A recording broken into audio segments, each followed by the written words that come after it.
दुखों का मूल कारण क्या है? बुद्ध ने कहा दुखों, यदि दुख है तो दुख का मूल कारण है, और दुख, उस दुख के निवारण के कई सारे उपाय भी है। बुद्ध की करुणा को समझने से पहले हम एक छोटा सा वृतांत जानते हैं। राजा सुयोधन के घर में जब तथागत का अवतरण हुआ, हिमालय में विराजित ऋषि आसित को पता चला कि सुयोधन के घर पर एक पुत्र रत्न की प्राप्ति हुई। ऋषि आसित अपने शिष्यों सहित सुयोधन के मित्र राजा सुधोधन के महल पहुँचे। उन्होंने अपने शिष्य से कहा, जाओ सुधोधन को कह दो कि ऋषि आसित मिलने आए हैं। सुधोधन को ज्ञात हुआ कि ऋषि आसित पधारे हैं, तो वे दौड़ चले, ऋषि आसित का सत्कार किया और उन्होंने तथागत को, सिद्धार्थ को ऋषि आसित के हाथों में सौंप दिया। ऋषि आसित ने सिद्धार्थ को पूर्ण रूप से देखा।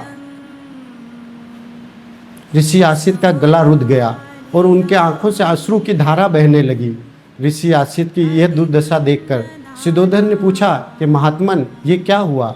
आप क्यों आंसू बहा रहे हैं? ऋषि आसित ने रुधे गले से कहा कि आपके घर में जो पुत्र आया है, ये कोई साधारण पुत्र नहीं है। मैं इसके भविष्य के बारे में देख रहा हूँ। ये या तो प्रतापी राजा बनेगा या बहुत बड़ा संत बनेगा, बहुत बड़ा बुद्ध बनेगा। ऋषि आसित की वाणी को सुनकर राजा सुधोधन को बड़ा ही कष्ट हुआ, बड़ा ही दुख हुआ, और उन्होंने कहा, ऋषि ऐसी बात मत कीजिए, मेरा पुत्र तो प्रतापी सम्राट बनेगा। ऋषि आसित रोने लगे। ऋषि आसित के आंखों से आंसू धारा बहने लगी। पुनः सुधोधन ने कहा, महात्मन आप क्यों रो रहे हैं?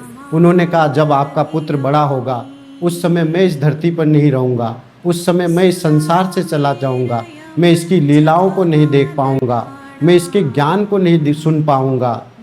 ये बुद्ध की करुणा है, ये बुद्ध का ज्ञान है। यदि हमने तृष्णा से मुक्ति पा ली तो दुखों से मुक्ति पा जाएंगे, क्योंकि दुख का मूल आधार ही तृष्णा है।